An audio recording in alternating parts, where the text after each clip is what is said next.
పరమగీతములు మొదటి అధ్యాయం. ఎక్కడికి వచ్చేసినామో చూడండి డైరెక్ట్గా. బైబిల్ గ్రంథం ఉన్న వాళ్ళు తెరవండి, లేని వాళ్ళు జాగ్రత్తగా వినండి. పరమగీతాలు మొదటి అధ్యాయం 13వ వచనం. పరమగీతములు మొదటి అధ్యాయం 13వ వచనం. పురుషుల నుంచి ఎవరైనా చదవండి బిడ్డలారా. నా ప్రియుడు నా రొమ్మున నుండు గోపరసమంతా సువాసన గలవాడు. చాలు, చిన్న మాట ప్రారంభిద్దాం. కృపగల తండ్రి యేసయ్య, నీకు వందనాలు, స్తోత్రాలు చెల్లిస్తున్నా. బైబిల్ గ్రంథంలో మీరు రాసిన మర్మములు ఆశ్చర్యమైనవి ప్రభు. అందులో మేము కూడా సత్యమును గురించిన అనుభవ జ్ఞానము కలిగి నడుచుటకు మాకు మీ సహాయం ఎంతో కావాలనైనా ఈ సమయంలో వినుచున్న ప్రతి బిడ్డను మీరు తాకండి, హృదయాలు స్పృశించండి, మరచిపోలేని సందేశముగా అభిషేకించండి. కార్యాలు మా జీవితంలో, కుటుంబాల్లో జరుగునుగాక, సంఘంలో జరుగునుగాక, సమాజంలో జరుగునుగాక. చేతుగా పుస్తేసినప్పుడు అడుగుతున్నాం తండ్రి.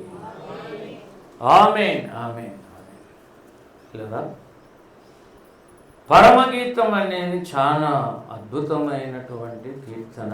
సంఘానికి పరాకాష్ట. సంఘం ఎలా ఉండాలి రెడీ చేస్తే, మొన్న మా భార్య అక్కబిడ్డ పెళ్లి కూతురు కాబట్టి నాకు చిన్నప్పటి నుంచి పెంచిన.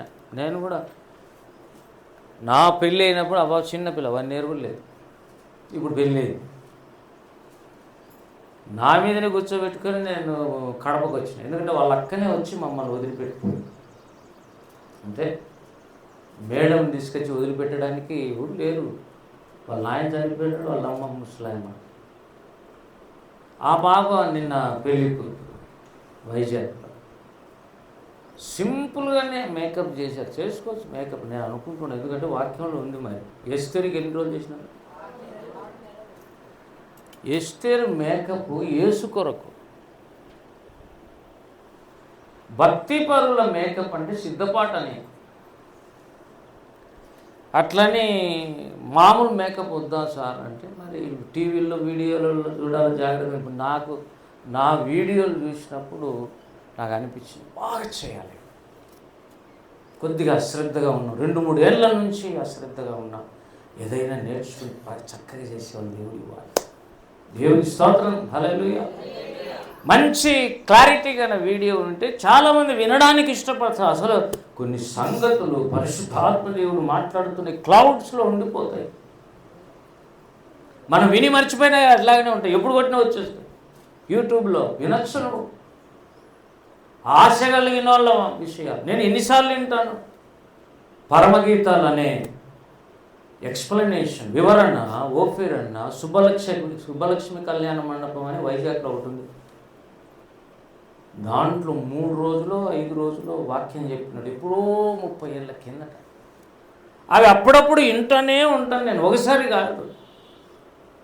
ఎందుకంటే పదజాలం కూడా మనకు తెలియాలంటే తెలుగు పండితులు కావాలి. కొన్నిసార్లు అవి చదవడానికి ఇవి వేరుగా ఉంటాయి, కానీ ఆత్మీయ అర్థం చూస్తే చాలా ఉన్నతమైనదిగా ఉంటుంది. అందుకే ప్రకృతి సంబంధులు బైబిల్ చదివి లేనిపోని ప్రశ్నలు వేస్తున్నారు. లోతు కూతుర్లు అట్లెట్లా పోతారండి, అట్లాంటి విషయాలు బైబిల్ ఎట్లా రాస్తారండి. ఇవన్నీ ప్రకృతి సంబంధుల యొక్క ఆలోచన. బైబిల్ చదివినప్పుడు వాళ్ళు క్రిటిసిజంతో చదువుతున్నారు. మంచి మనస్సుతో చదవడంలా. మంచి మనస్సుతో ప్రార్థన చేస్తే దేవుడు జవాబు ఇస్తాడు. మంచి యోగ్యమైన మనస్సుతో వింటే జీవితంలో ఫలం వస్తుంది. చెప్పండి హల్లెలూయా. పరమగీతాలు మొదటి అధ్యాయంలో 13వ వచనం. ఎవరు మాట్లాడుతున్నట్టు? అది కాంటెక్స్ట్. ప్రియురాలు కదా, నా ప్రియుడు అంటుందంటే ఆయన ఎవరు? ప్రియురాలు. నా రొమ్మున నుండు గోపరసమంత సువాసన కలవాడు. ఇది యేసుక్రీస్తు ప్రభు సంఘానికి ఉన్నటువంటి ఇంటిమసి, హత్తుకొనుట. పురుషుడు తన తల్లిదండ్రిని విడిచి భార్యను హత్తుకొనడం అనేది కూడా సరిగా అర్థం కాని విషయం. నెగిటివ్ వేలో తీసుకోకూడదు. పరిశుద్ధాత్మ దేవుడు సహాయం చేస్తేనే ఆత్మీయమైన విషయాలు బయటకు వస్తాయి. ప్రియురాలు మాట్లాడుతాం, నా ప్రియుడు అంటే ఎవరమ్మా నీ ప్రియుడు అంటే ఆయన పరమ సొలొమోను ఉన్నాడా లేదా పరమగీతంలో? ఇప్పుడు మనం కొత్త నిబంధన సొలొమోను ఎవరు?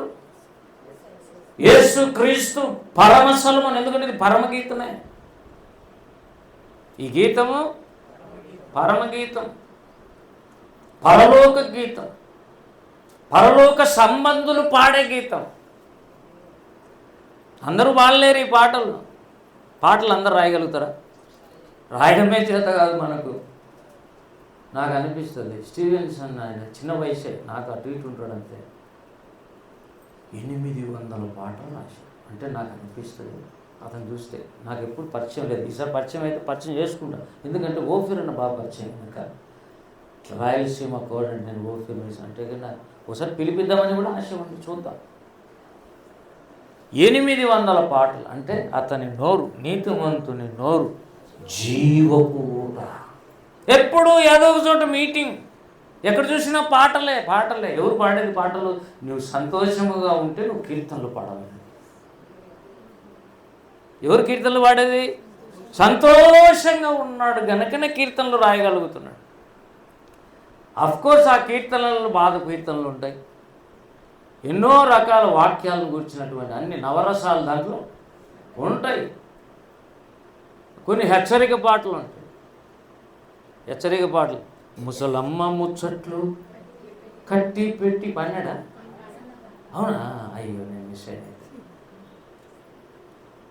ముసలమ్మ కాదు ఏంటి?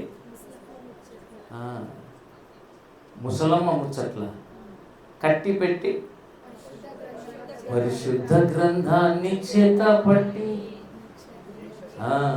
దీక్షతో తలుపు తట్టి ఇంటింటి మొత్తం మీద అదేదో నాకు రాలే, చాలా రోజులు లేదు పాట. మంచి హెచ్చరిక పాట. స్త్రీల కూడికలో పాడితే, స్త్రీలే కాదు, ముసలమ్మ అంటేనే ముసలోళ్ళు, మళ్ళా స్త్రీ ముసలాయమ కాదు, సంఘమే ఒక స్త్రీ. హల్లెలూయా. ముసలమ్మ ముచ్చటలాగా పొద్దునూకులు వాళ్ళ గురించి ఇలా గురించి మాట్లాడకుండా బైబిల్ తీసుకొని ఇంటింటి తలుపు తట్టి కరపత్రికలు పంచని చెప్పాడు. నీతిమంతుని నోరు జీవపు ఊట. పరిశుద్ధాత్మ అభిషేకం లేకుండా ఎవరి కడుపులో నుంచి జీవజల నదులు, పాటల నదులు పారుతున్నాయి. నీలో నుంచి కూడా ఏదో ఒక జీవ సంబంధమైంది రా, జీవనది అని పాడతాం మనం. జీవనది నా హృదయములో ప్రవహింపచేయుమయ్యా, జీవనదిని నా హృదయములో ప్రవహింపచేయుమయ్యా, ఆత్మీయ వరములతో నన్ను అభిషేకం చేయుమయ్యా, ఆత్మీయ వరములతో నన్ను అభిషేకం చేయుమయ్యా, జీవనదిని నా హృదయములో హల్లెలూయా. జీవనదులు ఎక్కడి నుంచి వస్తే? కడుపులోంచి, మరి హృదయంలోంచి అని రాశారు. ఏమైనా కానీ జీవం వచ్చేది హృదయంలోంచి, జీవధారలైనా వస్తాయి కదా పిల్లరా. ఆత్మీయ వరములతో నన్ను అభిషేకించాలి.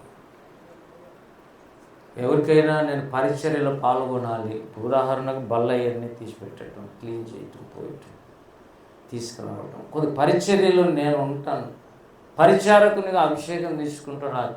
హస్త నిక్షేపణ అంటే ఓఫీర్ అన్నను ఒకసారి పిలిపిస్తాను. ఎవరెవరికి కావాలనో వాళ్ళందరూ తల మీద అన్న చేయబడిన తర్వాత మీ రెవల్యూషనే మారుతారు. ఎందుకంటే తిమోతి మీద పౌలు పెట్టినప్పుడు ఏమన్నాడు? నా హస్త నిక్షేపణ వలన నీకు కలిగిన కృపావరములు. కృపావరాలు కావాలని ఉన్నావా? హస్త నిక్షేపణ మస్ట్. ఎంతమంది కావాలో పేర్లు ఇవ్వండి, ప్రార్థన చేసుకునండి. ఒకరోజు అన్న నీట్గా పిలిపిద్దాం, వస్తాడు.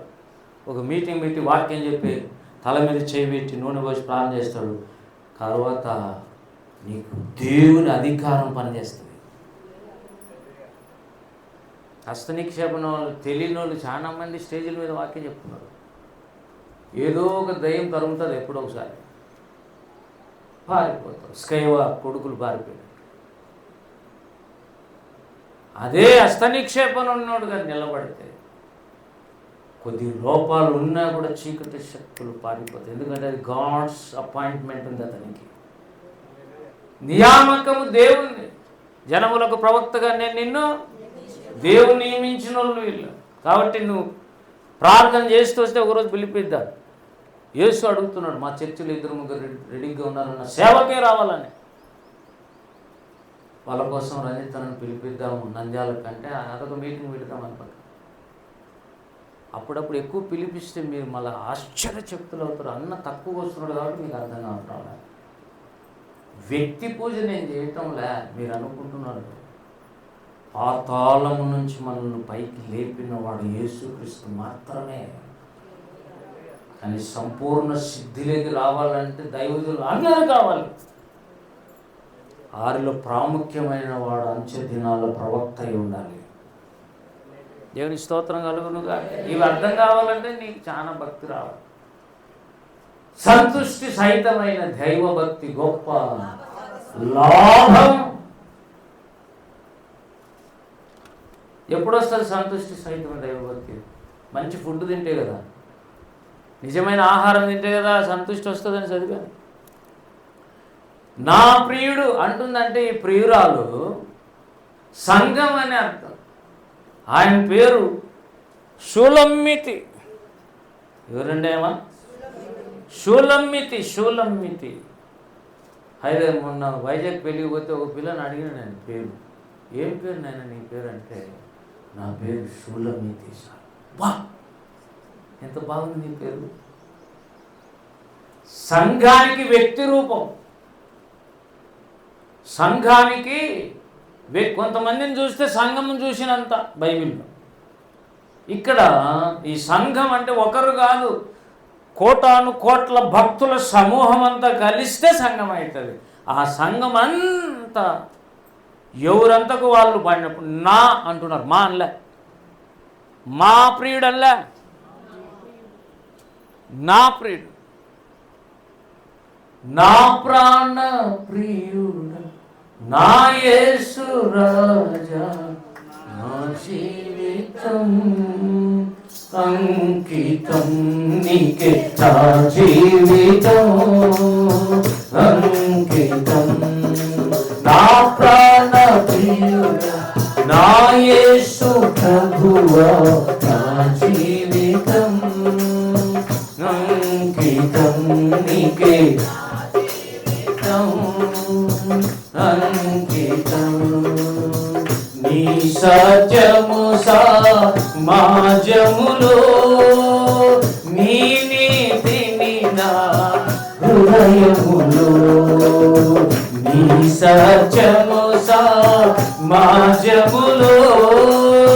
నీ నీతిని నా హృదయములో దాచియు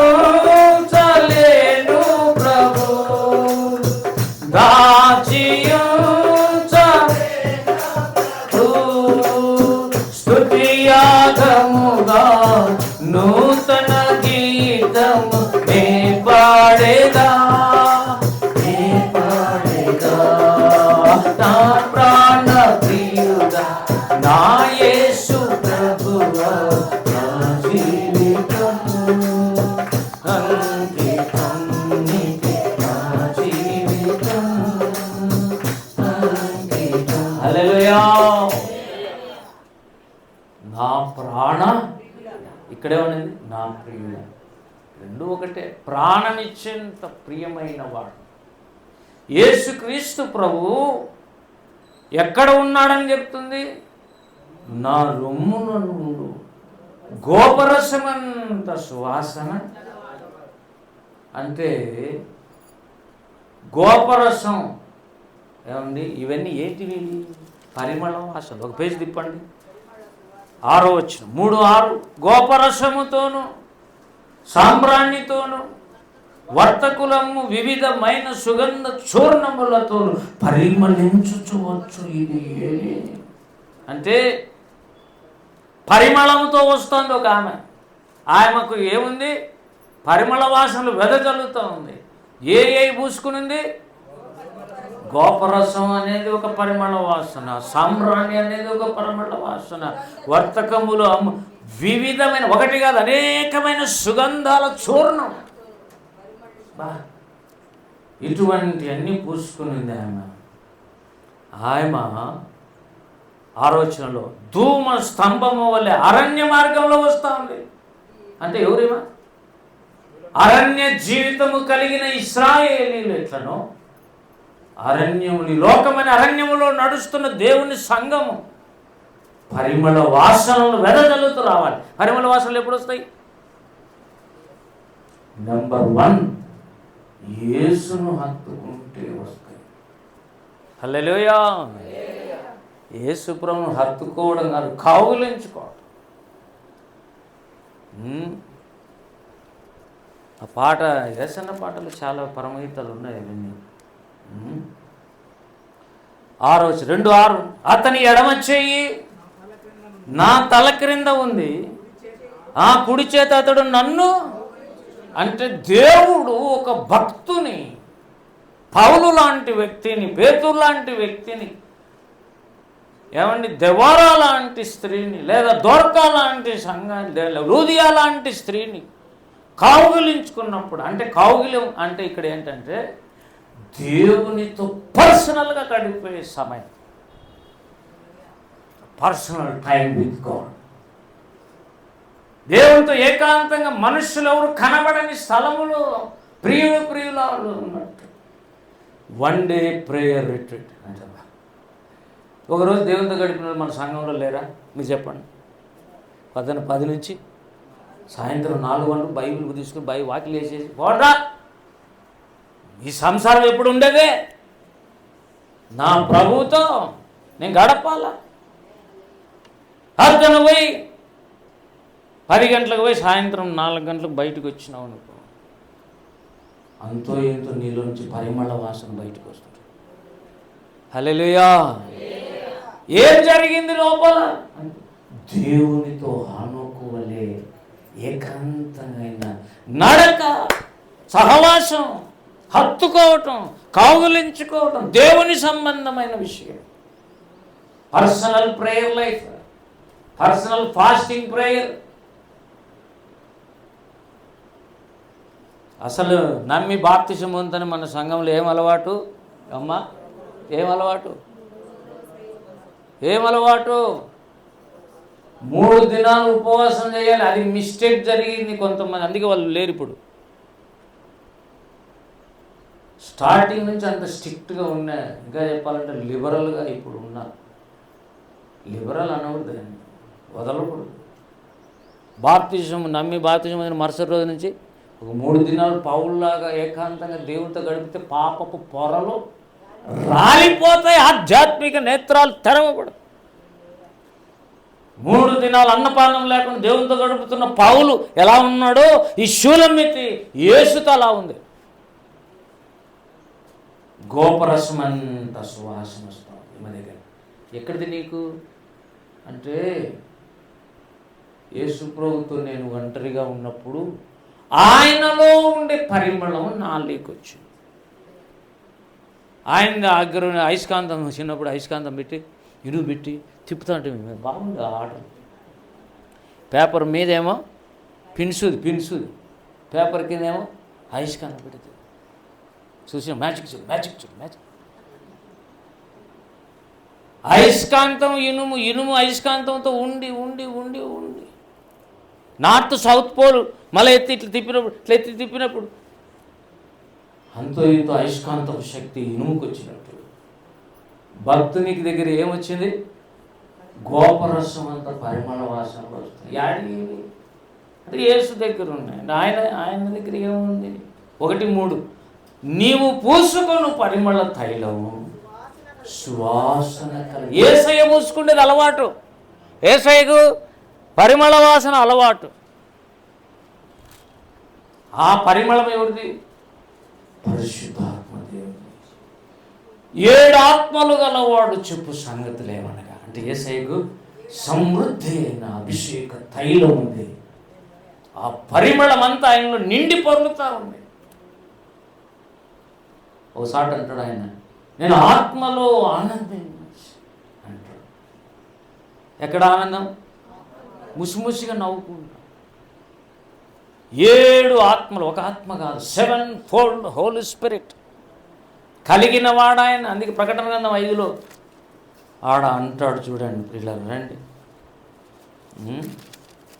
ప్రకటన గ్రంథం 5వ అధ్యాయంలో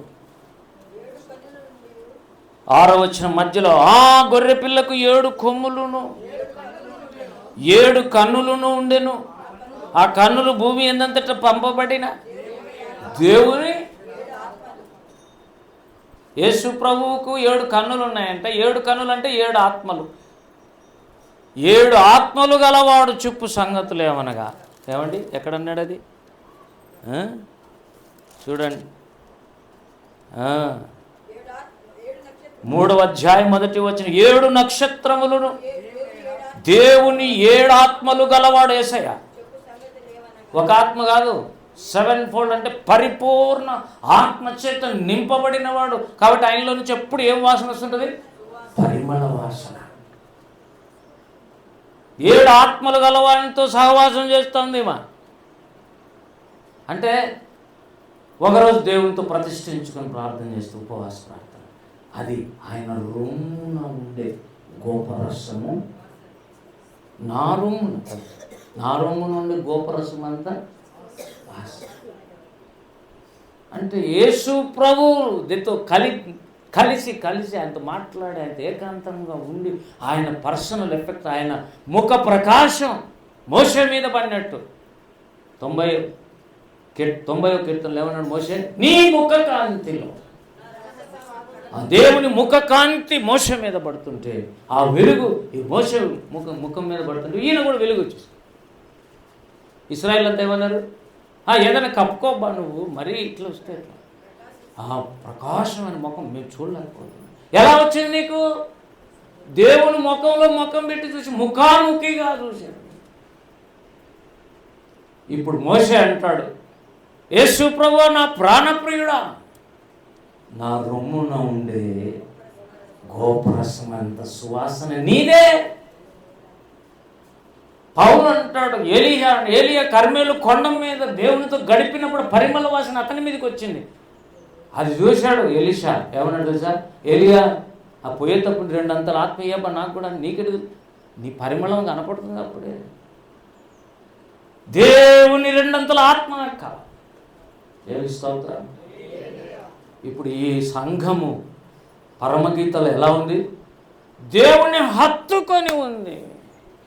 నీ కుడి హస్తం హత్తుకొని ఉన్నది, నీ ఎడమ చేయిన తల క్రిందనున్నది, నీ కౌగిలిలోనే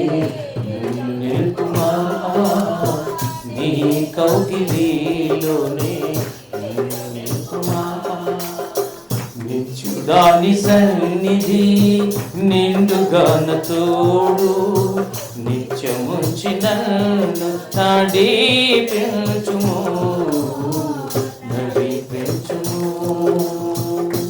హల్లెలూయా. ఇక ఆయన అసలు మీకు చాలాసార్లు చెప్పాను, యేసు ప్రభువే తండ్రి, యేసు ప్రభువే భర్త, యేసు ప్రభువే ప్రియుడు, యేసు ప్రభు జ్యేష్ఠుడు అంటే అన్న, యేసు ప్రభువే అన్నీ. సతికి పతి ఏడుగడని ఎన్నిసార్లు చెప్పినాను మీకు? ఒక భార్యకు భర్త ఎన్ని రకాలుగా ఉంటాడు? 7 రకాలుగా. ఈ పతికి లోబడి ఉండండి కొద్దిగా. 7 అంతల ఆశీర్వాదం పోతుంది భార్య భర్తలు సరిగా ఉండకపోతే. పెళ్ళి అయినాక ఇక నోరు మూసుకొని ఎక్స్ప్లెనేషన్లే అవసరం లేదు, సాధ్యమైనంత అడ్జస్ట్ కా. కానీ దేవుడు చెప్తే మాత్రం వదిలి, అంత ఘోరమైన పాపాలు జరిగితే. ట్రైన్ పైలట్ ఉన్నాడు, అతని పేరు మేరీ, మగపిల్లని పేరు మేరీ కుమారులు. అయితే నేను కూడా మేరీని అంటుంటే, ఏం మేరీ బాగున్నావా? ట్రైన్ పైలట్ ఆ పిల్లడు. వాళ్ళ భార్య భలే బాధ పెట్టింది ఆ పిల్లడు. అంటే అమ్మగారింటికి వెళ్ళిపోతుంది. పోవద్దండి అట్లా, సారికి గలిబిలు అయిపోయి కుటుంబాలు స్మాష్ అయిపోతాయి. ఇద్దరు వద్దు, అతిగా పోవద్దు. అత్తగారిళ్ళకి ఏం పని మీకు? పెళ్ళి వాళ్ళు పంపించింది భర్త తన తల్లి తండ్రిని విడిచి భార్యను హత్తుకున్నాడు, భార్యను హత్తుకున్నాడు. ఆమె కూడా అంతే, ఆమె మొత్తుకున్నాడు కాదు, ఆమె కూడా హత్తుకోవాల్సి ఉంటుంది. ఇద్దరు ఒకసారి వచ్చారు. కానీ ఆ పిల్లల విషయంలో భార్య ఏం చేసిందో తెలియదు. సార్ నేను దిక్కు తెలియదు, ఎన్నిసార్లు పిలుచుకొని వచ్చినా మళ్ళీ వెళ్ళిపోతుంది. నాకు ఆమె అంటే చాలా ఇష్టం, నా భార్య అంటే, కానీ దానికి ఇష్టమే లేదు అని ఏడ్చినాడు. వచ్చినాడు ఒకసారి. అతను మన చర్చికి ఎప్పుడు రాలే, మా ఇంటికి వచ్చింది. నేను మొన్న ఒకసారి కడప పోతుంటే ఆడ దోశ తింటుండే. ఎక్కడ? ఆదోని రైల్వే స్టేషన్లో. ఆ పక్క ఫ్లైఓవర్ కాడ ఉండే ఒకటి మంచి హోటల్. సరే తిందామని తింటుంటే కరెక్ట్గా ఆ టైంలో ట్రైన్ ఇట్లు వచ్చింది. ఎవరు అని చూస్తే మనోడే, Mary Kumar. Sir sir sir అంటున్నాడు. ఆయన ట్రైన్లో పోతా దాటి పైలట్. ఆ పిల్లల విషయంలో ప్రాణం చేసి దేవుడు అన్నాడు, ఆ పిల్ల వద్దు, దాన్ని తీసే, వేరే పెళ్లి చేసుకోమని చెప్పు అని దేవుడు చెప్పు.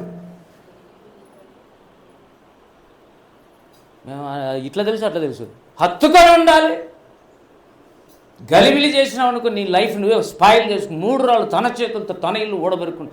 నో డౌట్ కొంతమంది ఎగ్జాంపుల్స్ లాగా ఉంటారు. మళ్ళీ వేరే పెళ్లి చేసుకున్నాడు. ఆ పాప కడప పిల్ల. ఎట్లా కుదిరిందో చూడు. చెప్పినావా ఆ పాప? కానీ చెప్పినా సార్, నాకు మొదటి పెళ్ళి అయింది, ఆమె ఇట్లా రాలేదు, వదిలేసినాను, డైవర్స్ తీసుకున్నాము, మరి నాకు పెళ్ళి మీరు పాపని ఇస్తామంటున్నాడు, ఇట్లంతా జరిగిందంటే, పర్వాలేదు నాయన, నువ్వు ట్రైన్ డ్రైవరు, మంచి భక్తిపరుడు అని చెప్పారు నీ గురించి, మా బిడ్డని ఇస్తామని వేరే ఆయన కడపని పిల్లనిచ్చి పెళ్లి చేశాడు. దేవుడు అనుకుని తీసుకొచ్చి అట్లా పెడతాడు, లేకపోతే గలిబిలి అవుతుంది. కొన్నిసార్లు పెళ్ళి అయింది, ఒకసారి మళ్ళీ అడిగితే ఫోటో కూడా పెట్టినాడు, వాళ్ళ భార్యది తనది. అద్భుతంగా ఉన్నారు ఇద్దరు. ఎట్లా చూసుకుని నీ భార్య అంటే, సార్ ఆ ఫస్ట్ టైం ఒక రివర్స్ సార్ ఏమంటా ప్రేమగా చూసుకుంటుంది నన్ను. పైలట్లు అంటే వాళ్ళు ట్రైన్ డ్రైవర్లకు సెలవులు ఉండవు, చాలా హెవీ బిజీ వాళ్ళు, అయినా చక్కగా చూసుకుంటుంది. దేవుడు చెప్పింది వాస్తవమే సార్. వాడు ఏం ప్రశ్న వేశాడు? ఫస్ట్ డైవర్స్ తీసుకోవద్దని బైబిల్ చెప్తాను నేను సార్, సాధ్యమైనంత అడ్జస్ట్ కావాలని అడ్జస్ట్ అయ్యాను నేను. ఇది ఏంటి అంటే దేవుడే వద్దని, అంటే ఆయనకు అన్నీ తెలుసు. కాబట్టి ప్రియులారా, మోషే, ఏలియా, మరి దావీదు, పౌలు, వీళ్ళంతా ఎవరు? నా ప్రియుడు నా రొమ్ముల నుండి గోపరసమంతా అన్నాడు. యేసు ప్రభువునే గమనిస్తే, యేసు ప్రభు కూడా దేవునికి ఎట్లటోడు. యోహాను సువార్త 1వ అధ్యాయం 18వ వచనం ఎవరైనా చదవండి. త్వరగా అయిపోయింది పిల్లరా. 1వ అధ్యాయము 18. ఎవడైనాను ఎప్పుడైనాను దేవుని చూడలేదు, తండ్రి రొమ్మున ఉన్న ఆ ద్వితీయ కుమారుడే ఆయనను. యేసు ప్రభు ఎప్పుడు ఎక్కడ కూర్చుంటాడు? ఆయన పర్సనల్ లైఫ్లో దేవుడు అలా ఉన్నాడు, రొమ్మున ఆనుకొని ఉంటాడు. యేసుక్రీస్తు ప్రభు దేవుని రొమ్మున ఆనుకొని ఉంటాడు. సంఘము యేసుక్రీస్తు రొమ్మున ఆనుకొని ఉంటుంది. ఆయన రొమ్మున ఆయన ఉంటాడు. ప్రియురాలు అక్కడ అంటే చాలా డెట్ క్లోజ్, చాలా ఇంటిమసీ, చాలా ప్రేమ.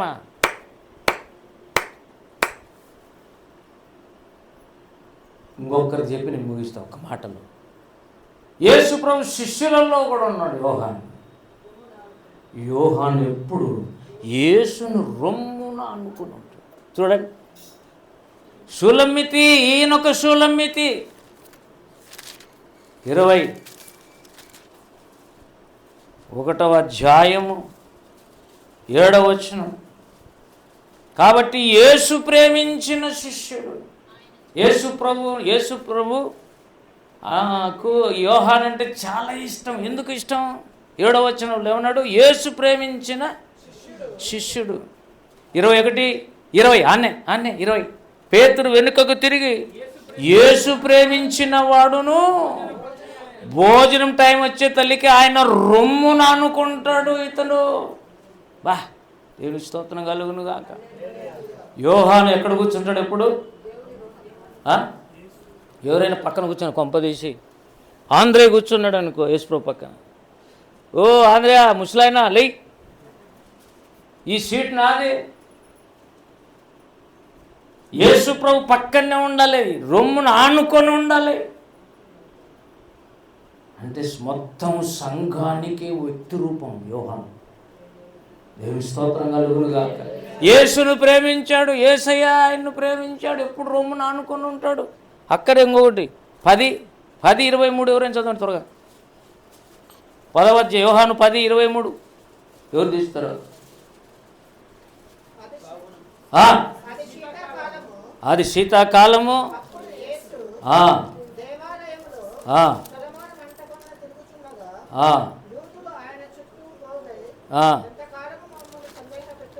ఏమండి 13 ఆయమైనా చూడండి, 13:23 13:23. ఆయన శిష్యులలో యేసు ప్రేమించిన ఒకడు యేసు రొమ్మున ఆనుకునుచుండెను. హల్లెలూయా. ఏమండి, ప్రియురాలు అంటేనే అందరూ ఏదో స్త్రీ రూపం పోల్చుకుంటున్నారు. భక్తులు అందరూ స్త్రీలే. పౌలు ఒక స్త్రీ, నువ్వు ఒక స్త్రీ. యేసుప్రభువును నమ్ముకున్న ప్రతి ఒక్కరు కూడా ఎక్కడ కూర్చోవాలా? చాలా పర్సనల్గా దేవునితో గడపాలి. ఆయన సతీష్ కుమార్ గారు ఒక వాల్ పోస్ట్ వేస్తుంటాడు, దేవునితో ఒక రాత్రి. అంటే ఆ రాత్రి అంతా దేవునితో గడపాలి. నేను ఎవరితో గడపను, ఆయన నేను పర్సనల్. మీకు తెలుసా, అసలు పరలోకమైన ప్రతి భక్తునికి పక్కన యేసు రూపం ఒకటి ఉంటుంది. పౌలుతో ఒకరు ఉంటారు, పేతురుతో ఒకరు ఉంటారు. ఆ కోట్ల అనంత కోటి రూపములు కలిగిన యేసు ప్రభు ప్రతి చోట ఉంటాడు. అందుకే ఆ పాయింట్ వచ్చింది, నారి నడుమ మురారి అని వచ్చింది. అందుకే ఈ పక్క నారి యేసుక్రీస్తు, ఈ పక్క నారి యేసుక్రీస్తు. యేసు ప్రభు కామన్, నారి కాదు, మామూలుగా ఉండడం, మధ్యలో మురారి ఉంటాడు.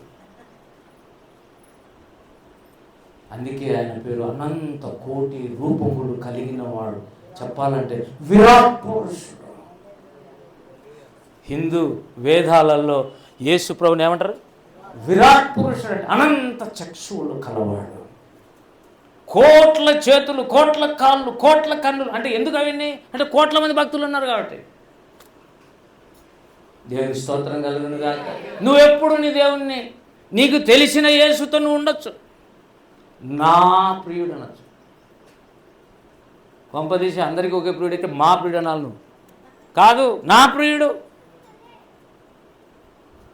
అట్లనే మొదటి సందేశం ఏంటి? నా కాపరి. పర్సనల్. నీ కాపరు కాదు నాకు తెలియదు, ఆయనైతే నాకు కాపరి. దేవుని స్తోత్రం కలుగును గాక. హల్లెలూయా. ప్రియులారా, కనుక ఏమంటుందేమా? నా ప్రియుడు నా రొమ్ముల నుండి గోపరసమంత సువాసన ఎలా వచ్చిన? పరిశుద్ధాత్మ దేవుని సహాయంతో యేసుక్రీస్తు దగ్గర నుంచి ఆ పరిమళ వాసన సంఘానికి వచ్చింది. పరిశుద్ధాత్మ అభిషేకం పెంతుకోస్తు కనుక నువ్వు పొందితే వినండి, పరిశుద్ధాత్మ అభిషేకం ఎక్కడ వస్తుంది? పెంతుకోస్తు పండుగలు వస్తుంది. అప్పుడు నువ్వు ఈ మాట అనగలవు, నా ప్రియుడు నా రొమ్ముల నుండి గోపరసమంతా. అంటే చాలా దగ్గరికి వచ్చి నివాసం చేస్తాడు. మిమ్మల్ని అనాథలుగా విడవను, నేను మీతో కూడా ఉంటాను. మీలో నివసించగలను. హల్లెలూయా.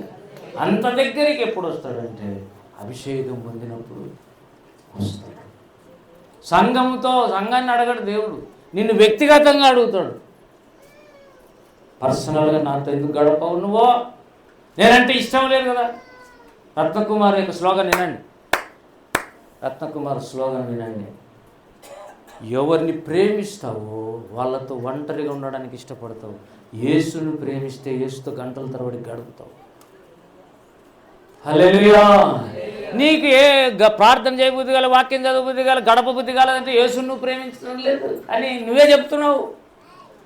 ఒక అర్ధగంట ప్రార్థన చేయమంటే నువ్వు యేసును ప్రేమించేవాడవు కాదు. మరి సంఘం ఎలా ఉంది? చాలా అనుకొని, దేవుని స్తోత్రం, పరిమళ వాసన ట్రాన్స్ఫర్ అయ్యేంతగా ఉంది. ఇప్పుడు చెప్పండి, యేసుక్రీస్తు రూపాన్ని ప్రకటన గ్రంథములో అణువు ఎక్స్ప్లెయిన్ చేసినాడు యోహాను. ఆడ కూర్చున్నాడు గనుక ఎప్పుడు నీ కన్నులు అగ్ని జ్వాలల వంటి నేత్రములు, నీ తల వెంట్రుకలు తెల్లని ఉన్నిని పోలు. ఎందుకట్లా? దగ్గర కూర్చొని చూసే పని ఇదే పని. ఒకసారి పరమగీతాల్లో సులమిత ఎలా ఎక్స్ప్లెయిన్ చేసిందో, ప్రకటన గ్రంథంలో యోహాను కూడా రొమ్మున అనుకున్నాడు కాబట్టి యేసు రూపాన్ని ఎంత ఎక్స్ప్లెయిన్ చేశాడు మొదటి అధ్యాయంలో. నువ్వు కూడా యేసు ప్రభుతో ఎక్కువ గడపాలి. ఒక 3 రోజులు గడుపు. చలికాలం వస్తే చలి కాబట్టి ప్రార్థన చేయలేదని అంటావు. ఎండల కాలం వస్తే పైన రేకుల చెడ్డు యాడ్ చేస్తావు అని ప్రార్థన చేయరంట. వర్షాకాలం వస్తే ఆ లాస్ట్లో కారుతుంది కాబట్టి ప్రార్థన చేయలేమంట. మన నాయన ఎప్పుడు నాయన నువ్వు చేసేది? ఎప్పుడు చేయను, ఏదో ఒక సడ్డు పెట్టి. అయితే భద్రం అందరం దేవుడు నిన్ను గమనించి రెండవ రాకల్లో నిన్ను తీసుకుని పోవాలి అంటే, చచ్చినట్టు పాతాలను తప్పించుకోవాలంటే యేసుతో ఒంటరిగా గడపాలి. గడుపుతున్నారా? ఇప్పుడు శనివారాలు గడుపుతున్నారా మీరు? ఎంతమంది ఒక రోజైనా దేవునితో గడుపుతారు? చేతులు ఎత్తండి. వారంలో పైకెత్తు, గడిపేటప్పుడు ధైర్యంగా సగం పెట్టు మేనత్తాన్ని. రోజు గంటలు గడపాలా. లేదు కుదరలేదైతే వారానికి ఒకసారి కలప. ఒక పూట కూడా కుదరలేదు ఉపవాసం. నెలలో ఒక రోజన్నా గడిపే వాళ్ళు కావాలి.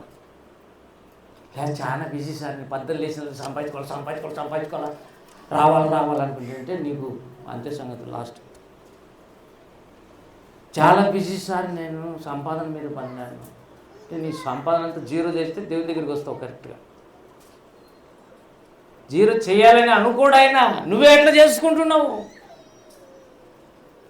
ఆదివారం దేవునికి, సోమవారం నుంచి శనివారం వరకు నువ్వు ఏడు.